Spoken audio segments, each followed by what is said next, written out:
किसी व्यक्ति को मरने के बाद कब्र में डाल दिया जाता है और आप तीसरे दिन जाकर कब्र में देखते हैं और पता चला कि वो व्यक्ति कब्र के अंदर में नहीं है, तो बड़ा हंगामा मच जाएगा।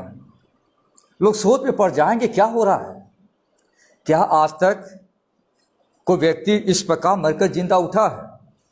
जब आप बाइबल को पढ़ते हैं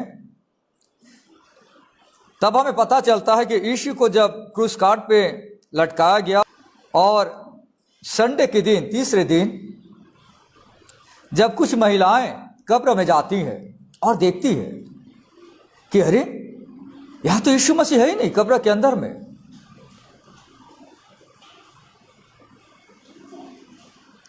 कब्र तो खाली है, खाली कब्र। उस कब्र में जहां यीशु मसीह की देह, डेड बॉडी रखी गई थी, आज वो कब्र खाली है। खाली कब्र क्या बताती है?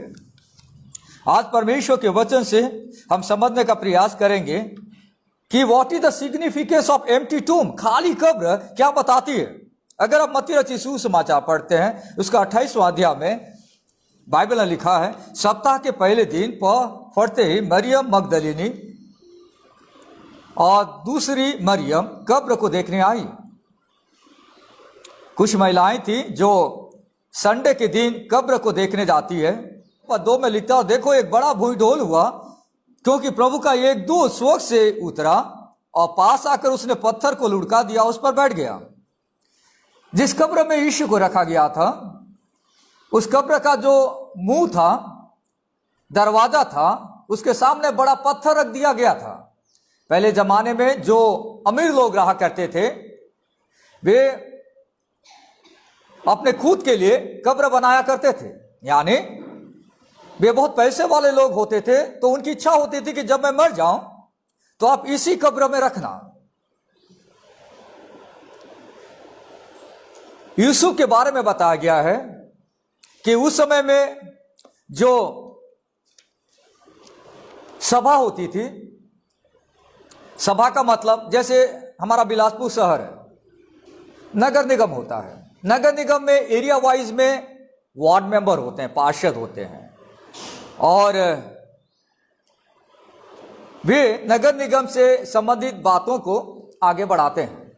उसी प्रकार ये जो शहर था, उस शहर में आज की भाषा में नगर निगम बोलिए, उनकी भाषा में एक प्रकार से जो सभा होती थी, जहां जो रूलिंग काउंसिल होता था, जो काउंसिल मेंबर होते थे, वे मिलकर कुछ कामों को आगे बढ़ाते थे। वहां से एक व्यक्ति था यूसुफ। यूसुफ जो था बहुत धनवान व्यक्ति था, क्योंकि उस जमाने में वो अपने एरिया को रिप्रेजेंट करता था उस सभा में, और उसने अपने लिए कब्र बनवाई थी। उसने कहा था कि जब मैं मर जाऊंगा तो मुझे इस कब्र में रखना, और उसने पत्थर को काटकर कब्र बनवाई थी। और जब यीशु मसीह की मृत्यु हुई, तब वो रोम के लोगों के पास जाता है, रोम के अधिकारियों के पास जाता और कहता है कि यीशु मसीह की देह को, डेड बॉडी को आप मुझे दे दीजिए और मैं अपने कब्र में उसे रखूंगा। अन्यथा उस जमाने में जिन लोगों को क्रूस काट पे चढ़ाया जाता था, उन्हें ऐसे ही बाहर में गड्ढा खोदकर छोड़ दिया जाता था, या तो फिर जिस क्रूस काट पे लोगों को लटकाया जाता था और वे वहीं मर जाते थे, तो जो पक्षियां होती थी, जो कौवे टाइप के आते थे, वे नोच नोच के उसके बॉडी को खा देते थे।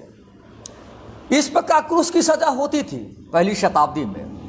पर चूंकि बाइबल में ऑलरेडी लिखा गया था कि यीशु मृत्यु के समय में धनवान व्यक्ति का दोस्त होगा, संगी होगा, पुराना नियम में लिखा गया है, इसीलिए जो यूसुफ था उस जमाने का बहुत ही धनवान व्यक्ति था, और जब यीशु की मृत्यु हुई तो उसने अपने कब्र में, जो उसने अपने लिए बना के रखा था, यीशु को वहां पे रखता है। और वहां पे जो कब्र था दरवाजे के जैसा होता था, लोग पत्थरों को काट कर कब्र बनाया करते थे, और पत्थर को उस दरवाजे के सामने में मुहाने पे रख दिया गया था। बहुत बड़ा पत्थर, रोम के सैनिक लोग बड़ी मुश्किल से उस पत्थर को ढक दिए थे और वहां पे सील मार दिए थे। और यीशु को उन्होंने अंदर रखा था। पर जब ये महिलाएं उस दिन पहुंचती है वहां पे, तब एक बड़ा भूई ढोल हो जाता है।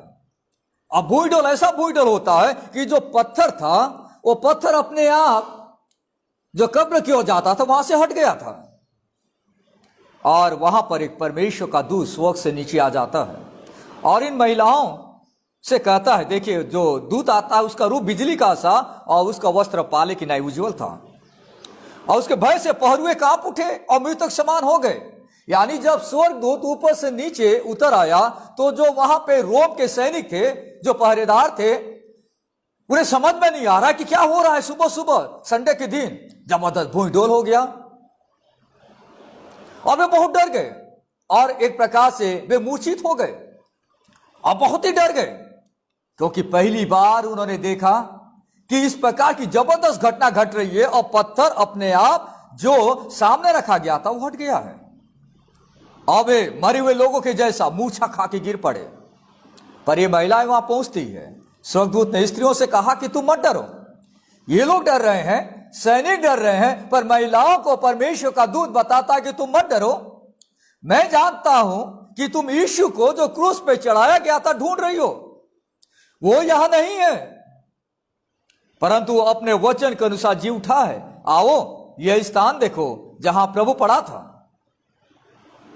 ये जो घटना है, स्वर्गदूत उन महिलाओं से कहता है कि आओ और देखो, उस जगह को देखो जहां पे यीशु को रखा गया था।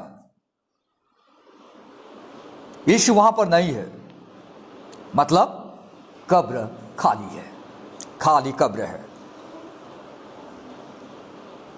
दुनिया में ऐसा कोई भी धर्म नहीं है जिसका फाउंडेशन, जिसकी नींव जीवित व्यक्ति पर बनी है। जिसने भी उस धर्म की स्थापना की, जिसने भी उस धर्म को शुरू किया, वे सारे लोग आज मिट्टी में मिल गए हैं। उनकी कही गई शिक्षाएं, नैतिक शिक्षाएं, धार्मिक शिक्षाएं उनके फॉलोवर्स आज मान रहे हैं, पर उनकी जो नेम है, उनकी जो फाउंडेशन है, उस व्यक्ति पे टिकी नहीं है जो व्यक्ति आज जिंदा है। मसीह विश्वास, मसीह जीवन जीवित उद्धारकर्ता पर टिका हुआ है। देखिए यहां पर लिखता है, वो अपने वचन के अनुसार जी उठा है। आप एक संडे बैक अगर आप जाएंगे और ध्यान देंगे, जो वचन मैंने प्रचार किया था उसको हमने YouTube में भी डाला है।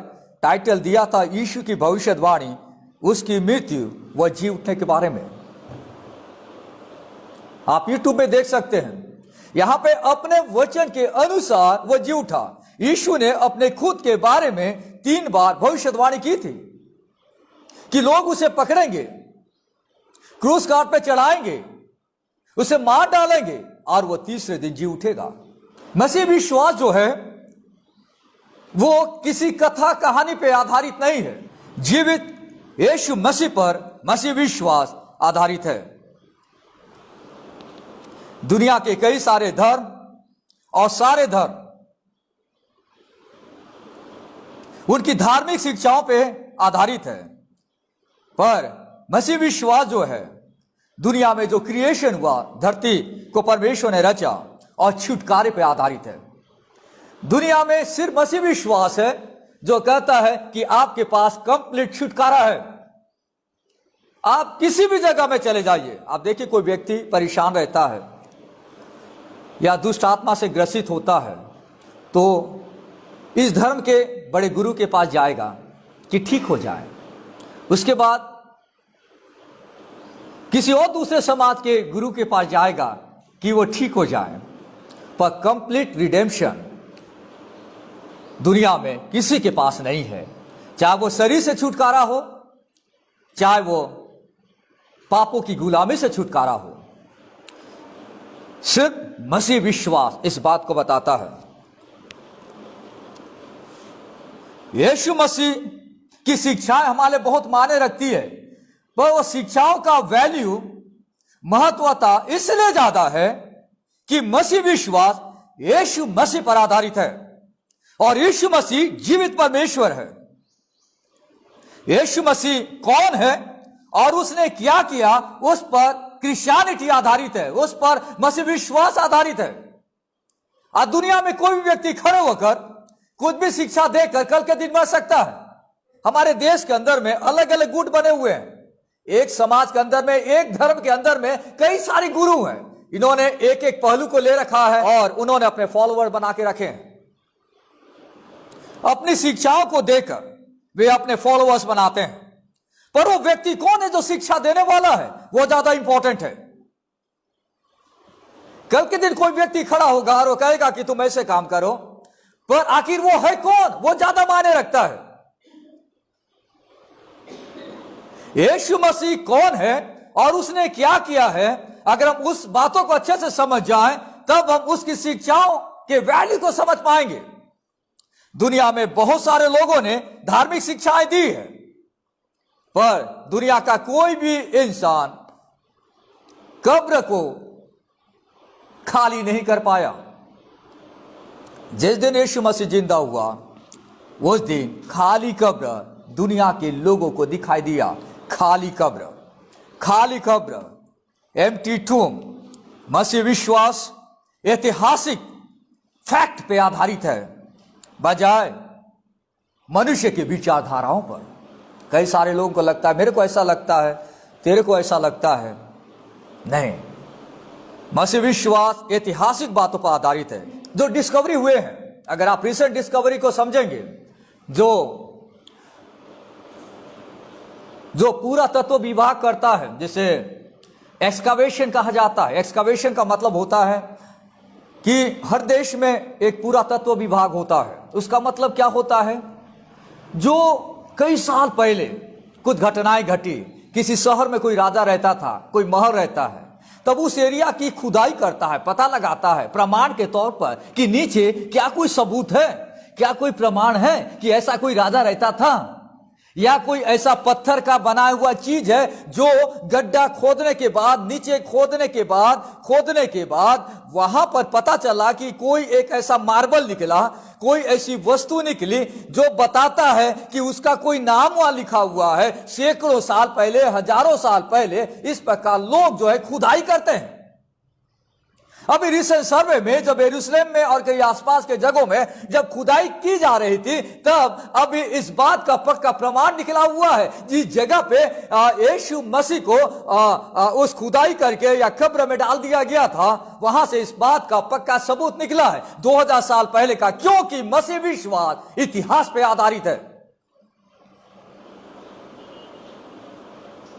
खाली कब्र क्या बताती है? सबसे पहली बात, खाली कब्र बताती है कि यीशु जी उठा है। इस कब्र में यीशु मसीह को रखा गया था, पर तीसरे दिन जब महिलाएं आकर देखती है कि इस कब्र में कोई नहीं है, तो इस बात का प्रमाण है, इस बात का सबूत है कि यीशु जी उठा है। खाली कब्र प्रमाण देती है कि जीसस इज रिजन, यीशु जी उठा है। देखिए, बाइबल में कई प्रकार की घटनाएं भी आई है जहां पे लोग मर गए थे फिर जिंदा हुए। जैसे लाजर के बारे में आप पढ़ते हैं, और कुछ लोगों को प्रभु यीशु ने जिंदा भी किया। तो वे लोग तो जिंदा हो उठे, परमेश्वर ने अपने कामों को किया और मरे हुए व्यक्ति जिंदा हो उठे, पर वे लोग दोबारा फिर से मर गए। परमेश्वर ने अपने सामर्थ को दिखाया और वे जिंदा हो उठे, पर उसके बाद वे फिर से मर गए। उसके बाद वे फिर से मर गए। यीशु मसीह जब जिंदा उठा, तब उसके बाद और तब से लेकर आज तक यीशु मसीह जिंदा परमेश्वर है। खाली कब्र बताती है कि यीशु जी उठा है। खाली कब्र बताती है कि यीशु जी उठा है। एक बहुत बड़ा ऐतिहासिक घटना मेरे और आपके सामने यहां पे देखने को मिलती है। जब यीशु मसीह जी उठा है, तो उसके मानने वाले लोग भी एक दिन जी उठेंगे। परमेश्वर का धन्यवाद हो। दूसरी एक बड़ी बात, खाली कब्र बताती है कि यीशु ने मृत्यु को हरा दिया। Jesus conquered death. जब आप बाइबल में पढ़ते हैं, हर व्यक्ति जिंदा जो भी हुआ उसके बाद वो फिर से मर गया, पर वो मर गया। जब यीशु जिंदा उठा तो उसने कंप्लीटली मृत्यु को हरा दिया। पहला कुरिन्थियों की पत्री उसका 15वां अध्याय, परमेश्वर का दास इस प्रकार लिखा है, उसका 55 पद देखिए। हे मृत्यु तेरी जय कहां रही? हे मृत्यु तेरा डंक कहां रहा? मृत्यु का डंक पाप है और पाप का बल व्यवस्था है। मृत्यु हमेशा के लिए हार गया। मृत्यु हमेशा के लिए हार गया। जब आप उत्पत्ति की पुस्तक 3रा अध्याय पढ़ते हैं तब आपको पता चलता है कि आदम की अनाज्ञाकारिता के कारण में पाप इस संसार में आया और पाप के कारण मृत्यु आई। कोई जानता लोग क्यों मरते हैं? आदम ने परमेश्वर की आज्ञा का उल्लंघन किया और उसके बाद डेथ और मृत्यु इस धरती पर आई। उसके बाद हर व्यक्ति जो भी पैदा होता है वह मर जाता है। बीच में परमेश्वर ने व्यवस्था दी और व्यवस्था के द्वारा उसने लोगों को बताया, समझाया कि पाप कितना खतरनाक होता है। और व्यवस्था के द्वारा लोग प्रायश्चित दिवस के दिन परमेश्वर के पास मंदिर में जाया करते थे और साल में एक बार महायाजक उनके लिए बलिदान चढ़ाया करता था। और परमेश्वर ने एक व्यवस्था इस्राएली प्रजा को दी थी।